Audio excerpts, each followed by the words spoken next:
মেহুলি, তুমি কি জানতে না তোমার ভাই রিয়ান্স মানুষ হিসেবে প্রকৃত কেমন?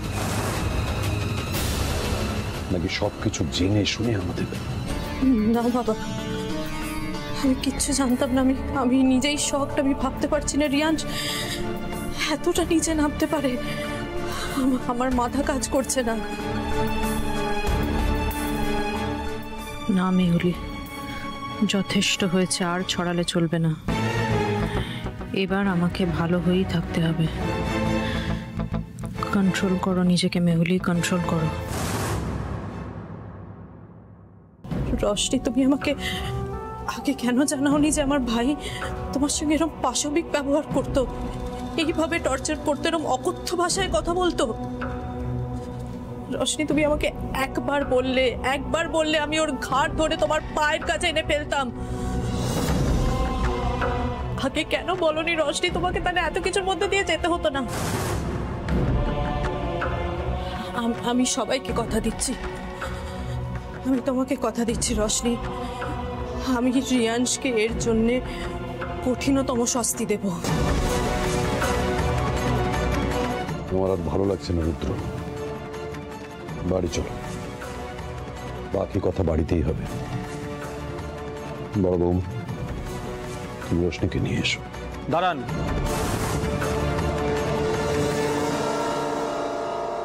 রোশনি সিংহরায় কোথাও যেতে পারবেন না।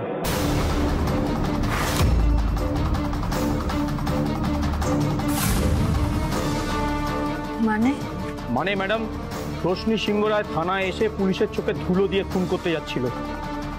আমি তো এইভাবে ওনাকে যেতে দিতে পারি না।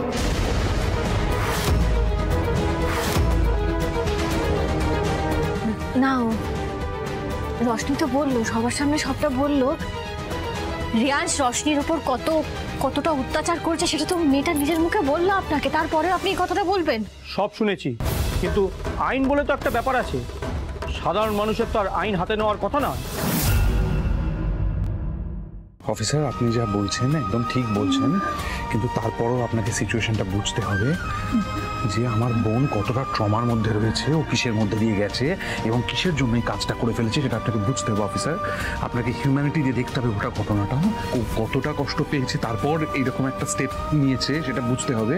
তাই আমি আপনার কাছে ওর হয়ে আমাদের গোটা পরিবার আপনার কাছে ক্ষমা চাইছে এবং আপনাকে বলছে যে ওকে নিয়ে যেতে দিন এবং ওকে আটকাবেন না, কারণ আমার বোন একটা ভয়ঙ্কর ট্রমার মধ্যে রয়েছে, তার জন্য এটা করে ফেলেছে। আমরা সরি বলছি, আমি ক্ষমা চাইছি, আমার গোটা পরিবার ক্ষমা চাইছে। না না না, এটা হতে পারে না। আইন তো কোনো ছেলে খেলার বিষয় না, যে যা ইচ্ছা করবে তাই হতে দেওয়া যায় না। অফিসার প্লিজ, আমি উদয়ন সিংহ রায় আপনাকে বলছি যে এটা ছেড়ে দিন। এই বিষয়টা নিয়ে অযথা জলঘোলা করবেন না প্লিজ। প্লিজ স্যার, ও যা করেছেন না বুঝি করে ফেলেছে, ও ইচ্ছে করে তো কিছু করেনি। মানে রাগের মাথায় করে ফেলেছে, তাই যদি আপনি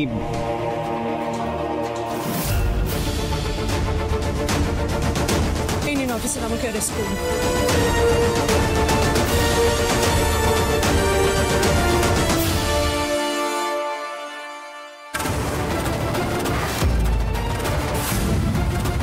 এটা কি করছো তুমি? যেটা আমার অনেকদিন আগে করা উচিত ছিল দাদা। যেই ভাষাটা বোঝে তার উপরে সেই ভাষাটাই প্রয়োগ করা উচিত। অফিসার, আপনি এই এই এই এই ছুরিটা সামনে রেখেছিলেন এভিডেন্স হিসেবে, তো প্রমাণ হিসেবে, কারণ এটাতে রশনির আঙুলের ছাপ ছিল, কিন্তু এবার এই ছুরিতে আমার আঙুলের ছাপ এসে গেছে। তাই খুনটা রশনি করতে যায়নি, আমি করতে গিয়েছিলাম। আমি সারা জীবন অনেক পাপ করেছি অফিসার, আমার মাথায় অনেক কিছুর দায়, এক একটা নয় যোগ হলো। নিন, এবার আমাকে গ্রেফতার করে নিন, কিন্তু আমার ননদকে ছেড়ে দিন।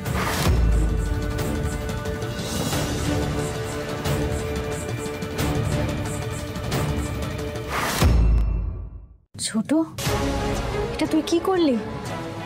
দিদি ভাই, তুমি তো জানো আমি অনেক অন্যায় করেছি, কিন্তু তোমরা সব সময় আমাকে আগলে রেখেছো। এতটুকু আঁচ আসতে দাওনি আমার ওপরে।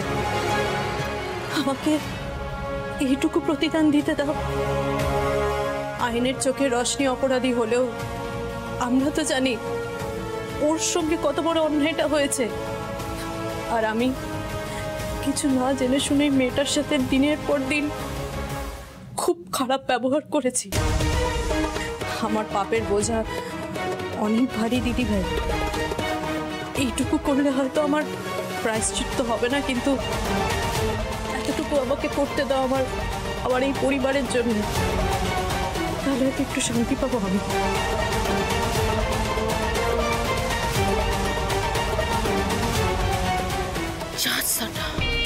এ তো পাল্টি খাচ্ছে। ভালো মনে পাল্টি নাকি এটাও অভিনয়? তুমি এটা কি করলে ছোট বৌদি? আমার অপরাধের বলতে ছোট বৌদি তুমি কেন নিলে? ছোট বৌদি কেন নিলে? নিতে হতো রশনি, কারণ রিয়াংশ আমার ভাই। ওকে এ বাড়িতে আমি নিয়ে এসেছিলাম। দেখ ছোট, হটকারিতায় রশনি একটা ভুল করে ফেলেছে, দয়া করে তুই সেটা আর করিস না। স্যার, আপনি যতক্ষণই উর্দিতে আছেন উর্দির দায়িত্বটাই আপনাকে পালন করতে হবে, সেটাই আপনার কর্তব্য। মানছি রশনি একটা অন্যায় করেছে আজকে, আপনি ওকে দাদা হিসেবে বা ভাই হিসেবে ওকে ক্ষমা করতে পারবেন না স্যার? এই মেয়েটা বিয়ের পর থেকেই নরকে বাস করছিল। ওর কাছে একটা সুযোগ আছে স্যার, একটা সুন্দর জীবন যাপন করা। আপনি সেই সুযোগটা ওকে দেবেন না? ওর বদলে আজকে যদি ছোট জেলে যায় তাহলে তো আমাদের রশনির আর কোনোদিনই আলোয় ফেরা হবে না। অফিসার, আমি একজন অপদার্থ দাদা। না না, আমাকে বলতে দে রশনি। আমার চোখ ছিল কিন্তু আমি অন্ধ ছিলাম, দেখতে পাচ্ছিলাম না। আমাকে আলো দেখাতে চেষ্টা করেছি কিন্তু আমি দেখিনি, তাই দাদা হিসেবে আমি ফেল করেছি। আমি অপদার্থ, এই ভুল আমার, বুঝতে পারছেন? একজন দাদা হিসেবে আমি অনুরোধ করছি যে আমি যখন নিজের বোনকে বাঁচাতে পারিনি, যদি বাঁচাতে পারতাম কিংবা মিনিমাম দেখতে পেতাম, তাহলে তো রিয়াংশকে অনেক আগেই জেলে পুরে দিতাম না। আমি তো পারিনি, তাই এটা আমার অপদার্থতা, আমি স্বীকার করে নিচ্ছি, আমি ক্ষমা চাইছি। আপনাকে আমি অনুরোধ করছি, আমি একজন দাদা হিসেবে অনুরোধ করছি, আমার বোনকে নতুন জীবন শুধুমাত্র আপনি দিতে পারেন অফিসার। আমি হাত জোড় করে অনুরোধ জানাচ্ছি, প্লিজ প্লিজ অফিসার। আর কি করছেন বলুন তো আপনারা? প্লিজ আমার সামনে হাত জোর করে দাঁড়াবেন না। আমারও তো বোন আছে। আর এই আলো ম্যাডাম বললেন না, এই উর্দি যতক্ষণ পড়ে আছি উর্দি সিদ্ধান্ত নেবে। ঠিক আছে, আপনারা যান, আমি দেখছি কি করা যায়। কিন্তু ভিকটিম যদি মুখ খোলে তখন খুলবে না অফিসার, সেটার দায়িত্ব আমি নিলাম। রিয়াংশ এই ঘটনা নিয়ে কোনোদিন মুখ খুলবে না। ঠিক আছে, আপনারা রশ্মি দেবীকে নিয়ে যেতে পারেন।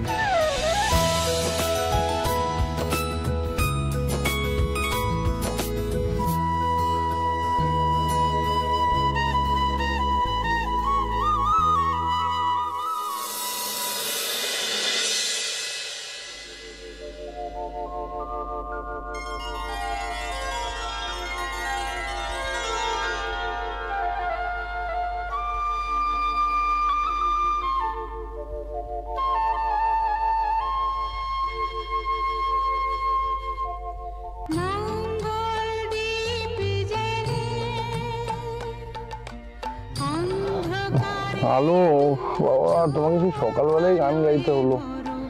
ঘুমানোর সময় কেউ গান গায়? গান গাইছো তুমি, এখন ভালো লাগে না।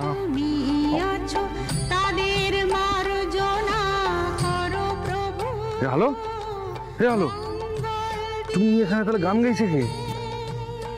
গান গাইছে? আমি তো ভাবলাম তুমি গাইছো, আমি কি করে জানবো? আমি তুমি গাইছো তাই বলছেন যে। তোর বাবা কখন আমাকে সকালবেলা গান গেয়ে কাউকে ঘুম ভাঙাতে দেখেছো? কি আশ্চর্য! হ্যাঁ, তাহলে গাইছে কে? ও শোনো, আমি শুনেছি মানে যদি ব্রহ্ম সময় কেউ গান শুনতে পায় তার মানে ঈশ্বর ধরাধামে নেমে এসেছেন। শিগগিরই গিয়ে দেখি কি এসছে। দেখি দেখি দেখি। আমি কি শুনেছি জানো? ব্রহ্ম সময় যদি কেউ ঘুমোয় তাহলে মনে শান্তি নেমে এসেছে। ভালো লাগে না সকালবেলা তুমি গান গাইছো না, তাহলে কে গাইছে? দাও আমি খুলছি, এতদিন হয়ে গেল হাতও পাও না। চলো। কি ব্যাপার বলো তো? ঘরময় ধুনো, মানে আমি তো কিছু করলাম না। সে তো দেখতেই পাচ্ছি তুমি কিছু করোনি, অথচ ধোঁয়া হয়ে গেছে চারিদিকে। বড় বৌমা, এই কি ব্যাপার বলো তো, আজকে কি কোনো পুজো আছে রয়েছে নাকি? বড় বৌমা আজকে কিছু করেনি বাবা, বড় বৌমা আমার সাথে উপরেই ছিল। আজকে বড় বৌমার ছুটি মনে হচ্ছে, অন্য কেউ দায়িত্ব নিয়েছে। আরে ঋষি, হ্যাঁ তুই কি ব্যাপার, তোর না কালকে ফেরার কথা ছিল? হ্যাঁ কালকে ফেরার কথা? না আমি ওই ফ্লাইট পেয়ে গেলাম তাড়াতাড়ি, তাই ভাবলাম চলে আসি। আর কালকে ঘটনার পরে ভাবছিলাম কতক্ষণে বাড়ি পৌঁছবো, চলে আসলাম। এটা অবশ্য ঠিক, কিন্তু এই ধুমো তুমি গান গাইছো না? না, আজকে বড়নাথ বউয়ের ছুটি। বড়নাথ বউ আজকে গাইছেন, আজকে কোনো ভগবান এসে গাইছে। হ্যাঁ আরে সটা দিন ভূত, আজকে ভগবান। এই সিংহরাই বাড়িতে তো দেখছি নতুন নতুন গেম শো চলছে, নতুন নতুন দিন, নতুন নতুন থিম। চাপ, এই দুটোকে দেখলেই আমার দিন খারাপ যায়। যাই আমি গিয়ে দেখছি কোন দেবী গান জুড়লো। চলো তো, তোরাও আয়।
মা, তোমরা সবাই চলে এসেছো?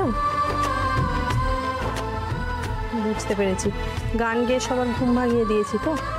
আচ্ছা ঠিক আছে, এসে যখন গেছোই তাহলে সবাই মিলে প্রসাদ খেয়ে দিন শুরু করো। আগে বাবাকে দিয়ে আসি। বাবা, কথাই আছে না, অতি ভক্তি চোরের লক্ষণ।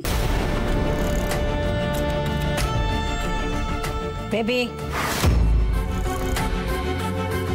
থাক না দিদি ভাই, ও তো ঠিকই বলেছে, ভুল তো কিছু বলেনি।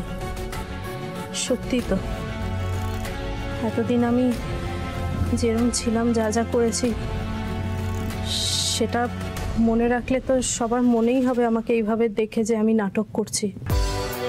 কিন্তু বিশ্বাস করো, আমি পুরোপুরিভাবে নিজেকে পাল্টে ফেলতে চাই।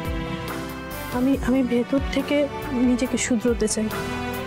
আর আমি জানি একদিন এটা সবার কাছে প্রমাণ হবে যে আমি সত্যি মন থেকে ভালো হয়ে গেছি।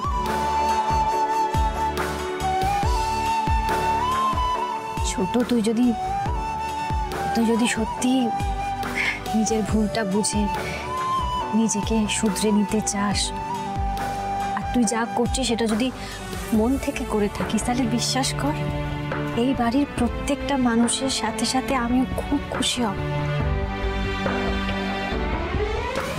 খুব, তুই ভাবতেও পারবি না।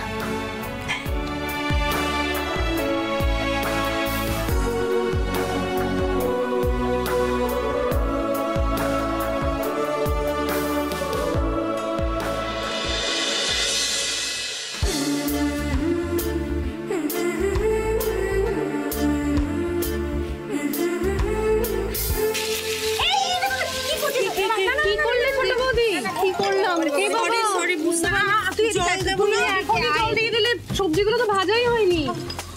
বুঝতে পারিনি, সরি। কি না, আমি সব করে দিচ্ছি, অমন কিছু ভাবতে হবে না। কি করতে হবে? শোন, এই জল ঢেলে দিয়েছিস তো, মশলা নিশ্চয়ই দিসনি না। একটা কাজ করি, হ্যাঁ, আগে এই সবজিগুলো একটু সেদ্ধ, এই জলটা টেনে নি, আমি হালকা করে একটু নুন দিয়ে দিচ্ছি, হ্যাঁ, মশলা অল্প দিচ্ছি এখন, পরে চেখে দেখে নিতে হবে নুন মশলা সব ঠিক হলো। কি মশলা দেবো? দিচ্ছি, এই দেখ নুন দিলাম, এরপরে আমি একটু হলুদ দিয়ে দেবো, কেমন? হলুদ কোনটা? হ্যাঁ, এই তো দেখিয়ে দিচ্ছি, দেখ ওটা তো আমি করে দিচ্ছি, এই দেখ। আমি আসলে কিছুই বুঝতে পারি। হ্যাঁ, সব শিখে যাবি, সময়ের সাথে সাথে তুই সব শিখে যাবি। দেখ অল্প একটু হলুদ দিয়ে দিলাম এখানে, এবার একটু এটাকে ভালো করে নাড়াচাড়া করে দেবো, এই যে দেখ। এবার ঢাকনাটা দিয়ে রাখি, ওই যে ঢাকনাটা ওইদিকে গরম আছে, আস্তে আস্তে। হ্যাঁ, এটা একটু ফুটুক, হ্যাঁ, ফুটলে পরে জলটা টেনে নেবে, তারপরে আবার একটু মশলা দিয়ে চেখে নেব, চেখে নিয়ে গোটাটা যখন ঠিকঠাক হয়ে যাবে, সেদ্ধ হয়ে যাবে সবজিগুলো, আবার ভালো করে রান্না করে মানে নেড়ে চেড়ে জিনিসটা আমরা পাত্রে ঢেলে রাখবো, ঠিক আছে? Thank you so much. তুমি সুন্দর করে বুঝিয়ে দিলে। আর কিছু করতে হবে না তো এখন? না, আপাতত কিচ্ছু করতে হবে না। থ্যাংক ইউ দিদি ভাই। আমি এতদিন তোমাকে আর রাইমাকে কত কথাই না শুনিয়েছি। হ্যাঁ, মনে আছে, গৃহপালিত বধূ।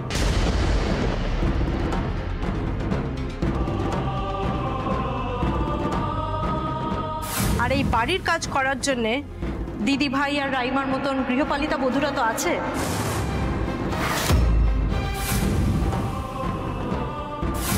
কি বললে তুমি ছোট বৌদি? গৃহপালিত বধূ মানে ও কি বলতে চাইছে? আমরা যারা বাড়ির বউ, তারা পোষা জন্তু জানোয়ারের মতো? খানিকটা তাই।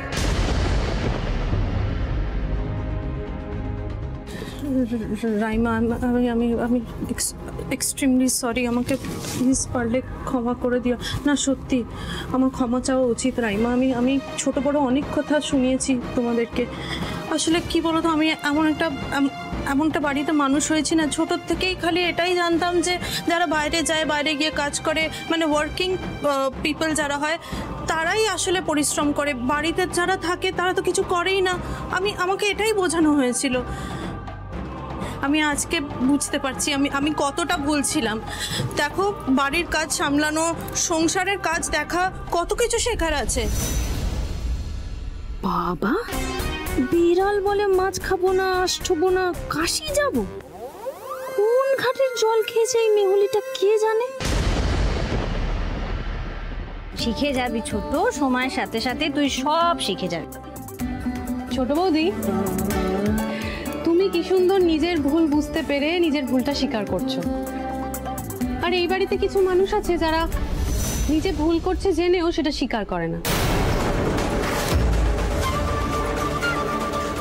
রাইমা, ওরম করে কেন বলছো?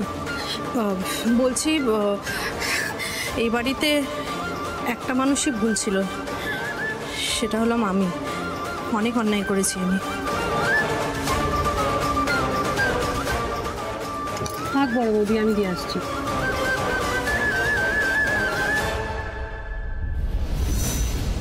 দিদি ভাই, আমি তো জিজ্ঞেস করতেই ভুলে গেছি, রশনি কেমন আছে এখন? রশনি খুব একটা ভালো আছে সেটা জোর গলায় বলতে পারবো না। মেয়েটার মন এখনো ঠিক হয়নি, বুঝলি, সময় লাগবে। সময়ের সাথে সাথে তো সব ঠিক হয়ে যায়, ঠিক হয়ে যাবে, মেয়েটা ঠিক হয়ে যাবে, আশা করি যেন তাই হয়। ও দিদিভাই, আজকে তো ঝিলিক ঝলমলের স্কুলে ওই রেজাল্ট বেরোবে না, তুমি যাবে তো? কি বাবা, একদম ভুলে গেছি ছোট, যেতে হবে তো আমাকে। আজকে আমিও তোমার সাথে যাব। এতদিন ঝলমলটাকে প্রচুর অবহেলা করেছি। আর নয়, দূর, মেহুলিটা ভালো হয়ে গেলে তো সিংহরাই বাড়িটাই পুরো আলুনো হয়ে যাবে। একটু মশলা না হলে চলে? এ বাবা দেখ, রাইমা চলে গেল খালি হাতে। এবার এই তো গোলমরিচটা নেয়নি, জামাই দাদা খেতে পারবে না। আমি ঘরে দেখে নিচ্ছি, তুমি যাও। হ্যাঁ,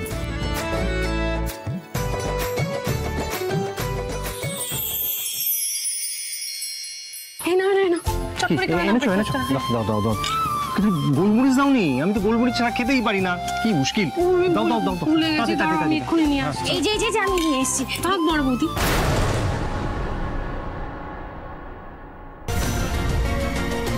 আমার স্বামীর খেয়াল আমি নিজেই রাখতে পারি, কেমন? এই ঘরে তুমি না আসলেও পারতে। এভাবে বলছো কেন রাইমা? আর যখন এনেছো তখন তাও না। এবার এখন এখান থেকে চলে যাও বড় বৌদি। আসলে কি বলো তো, তুই না আজকে একটা ইন্টারভিউ আছে, আর আমি চাই না যে ও শুভ কাজে যাওয়ার আগে কোনো রকম অশান্তি হোক বাড়িতে। জামাই দাদার ইন্টারভিউ আছে? জয় জগন্নাথ ঠাকুর, দেখুন এবার যেন চাকরিটা হয়ে যায়। জয় জগন্নাথ। ব্যাস হয়ে গেল, যাও, আজ আমার চাকরিটা হতো। অসম্ভব। হাই, কি কথা বলছো কেন তুমি? আচ্ছা রাইমা, আমি তোমাকে একটা কথা বলি। আমি তোমাকে বলেছিলাম তো আগে যে আমার এই ইন্টারভিউর কথাটা তুমি এই বাড়ির কারোর কানে দেবে না, কাউকে বলবে না। তুমি সেই ঠিক বলে দিয়েছো। যাও চাকরিটা হতো, সেটা আর হবে না। কাউকে বলা তো নয়, তার সঙ্গে আমি তোমাকে বলেছিলাম যে বৌদির কানে কোনোভাবে না যায়। তুমি বলতে বারণ করেছিলে? হ্যাঁ বলেছিলাম তো। আমি রাইমাকে বারণ করে দিয়েছিলাম যাতে বৌদি কোনোভাবে জানতে না পারে, কারণ আমি তোমার ভালো মানুষ এটা পরিষ্কার বুঝে গেছি। আর ভালো মানুষ তুমি আমার কাছে সাজতে এসো না। আমাকে সকলের সামনে চোর প্রমাণ করে নিজে তো খুব বাহবা করিয়েছ। আর ভালো মানুষই দেখাতে আসতে হবে। তোমার স্বরূপটা আমি খুব ভালোভাবে বুঝে গেছি। বৌদি, তোমার কি আর কিছু বলার আছে? প্লিজ তাহলে। আর রাইমা, তোমাকে একটা কথা বলে রাখি যে আমার যদি আজকে চাকরিটা হয় না, এই বাড়ির অন্তত কাউকে তুমি কিছু বলবে না, অন্তত বৌদিকে তো নয়। ওকে, কথাটা মাথায় রেখো।